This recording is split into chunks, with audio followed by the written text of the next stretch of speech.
Zoe, is it true that you have a new passion in life? Are you obsessed with ghosts? I've accepted the fact that, like, I see things and I hear things. And Wait. Colorado Springs man accused of stabbing his mother before lighting her house on fire was back in court today. Court documents say Urashka Graham confessed to killing his mother, telling police he was possessed by a demon before committing the crime. KRDO News Channel 13 Sean Rice is live at the El Paso County Courthouse with what we're now learning about this case. Heather, Urashka Graham claims he was possessed by a demon after having a conversation about religion with a friend of his. Today I spoke to that friend who didn't want to be on camera, but told me Urashka killing his mother makes no sense to her.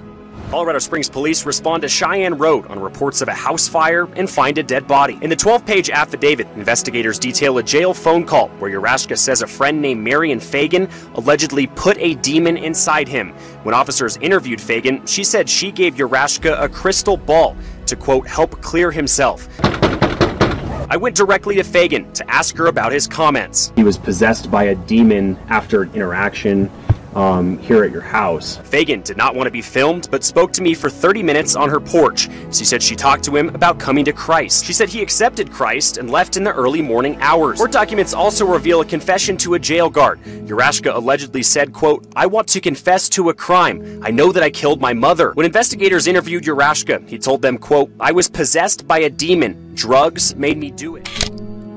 A man accused of stabbing a young girl last week also appeared in court today. That happened last Thursday near Sahara and Hollywood Boulevard. Police say the 4-year-old girl was stabbed 11 times. The man accused, Alan Wilson, told police he knew her and he was trying to save her life by getting the demons out.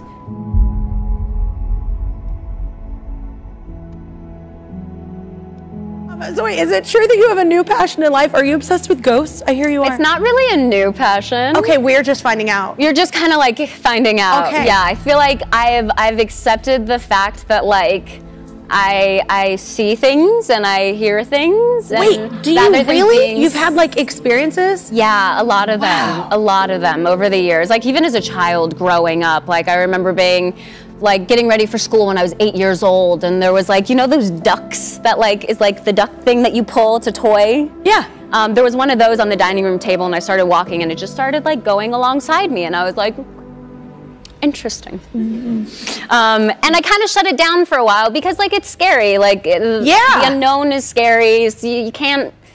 Yeah. But I recently was like, no, this is like a gift and like something that I have the ability to do, so I'm gonna lean into it. And I recently did my first like real paranormal investigation, like with equipment and everything. What equipment? Like a flex capacitor? Like, what are we talking about here? Like, what kind of equipment? There's a lot. There's so much on the market, genuinely. What? But like my favorite thing is called a spirit box. Okay. And it basically scans radio frequencies really quickly. You want to do it in like more of a rural place so it doesn't pick up stations. And like if you put it on AM, it just sounds like static. But something about the electricity that it creates allows spirits to speak through it. Oh. And I mean, the earth is all, we do have frequencies. The Exactly, frequency. Okay. So I was sitting at a tombstone in a graveyard with my best friend. Because that's what we do. That's what. Well, if you're trying to find ghosts, like, go to the graveyard. Yeah. And is this at nighttime or? Yeah, nighttime, pitch black. Wow, we're different. And we found this one tombstone of a spirit that we were told is very playful. Oh. So I turn it on. I'm like, hi, Sam. I'm Vanessa. This is Gigi. I'm like, I'm not very good at this. I'm like, you're Sam. I am so into doing this. Wow. And then Gigi goes, Sam, can you tell us our names? What are our names? And then we just hear, shh, Vanessa, shh. No. No. Yeah. Did you run then? No. No, I was like, cool. Do you have anything else that you want to tell me? And I just hear, shh, nope. And I was like, okay, cool. Well, thank you. You have to like tell them to stay because you don't want spirits to follow you. Or do you? No, you don't. No. We're trying to live like, you know, without that. So we don't need that all the time. Wait, so if you, okay. If you were a ghost, do you think you'd want to? I would follow people. I would follow people. I'd just be nosy. I feel like I would be the ghost that like turns on Billie Holiday in the middle of the night. That doesn't sound creepy at all. I love it though. Music. I love creepy. And was hearing voices when he came to the door of a complete stranger at a stately home here in Leesburg. Quote, "My client thought he was God and was stabbing the devil and saving the world," Wasiki's lawyer said.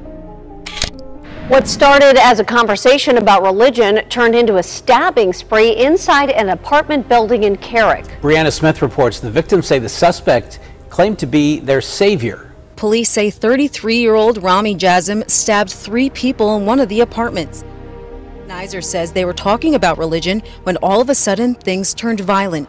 He says Jazim claimed he was Jesus, grabbed a knife and started stabbing people, harming residents and leaving neighbors in disbelief. You never know what's going through the brain of people. Jesus Christ, that's a surprise to me. Investigators say this man, Anthony Long, was taken into custody soon afterward in an unrelated case. Close to 3 months after the fatal shooting, Long is now charged with Terry Weaver's murder. Roger Swan says he had a family connection with Long. He's always thinking he's Jesus. Thinking he was Jesus? Yeah. Something wasn't right about him. He just had a bad sense about him. You can see him just rocking back and forth there on the phone. At one point, Fucci also began talking about demons. Talking about his soul. The St. Johns County teen who's awaiting trial displayed bizarre behavior during his latest court appearance. Fucci, who is 14, is charged with stabbing 13-year-old Tristan Bailey to death back in May. The 14-year-old made bizarre statements in a pretrial hearing this morning. At one point, he was heard mumbling on the phone about demons. You demons. You demons take my soul. You demons want to take my soul away. You demons take my soul. Records show Fucci had a notebook with satanic drawings. His girlfriend told investigators he would hear voices in his head that would tell him to kill people. You demons take my soul. You demons want to take my soul away. A forensic psychologist who is not affiliated with this case. He definitely looked disoriented and confused.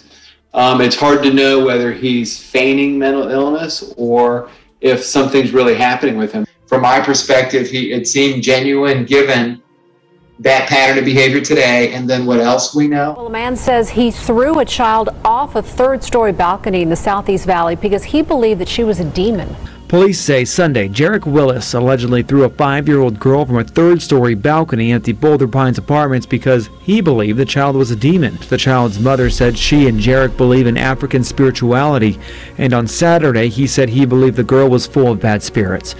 Willis's family, who all live out of state, described him as a great man and say he has a daughter of his own and served several years in the Navy. They are all shocked. It makes me think that the man is suffering from mental illness or possibly drug intoxication. Willis's family said there was no previous mental illness problems.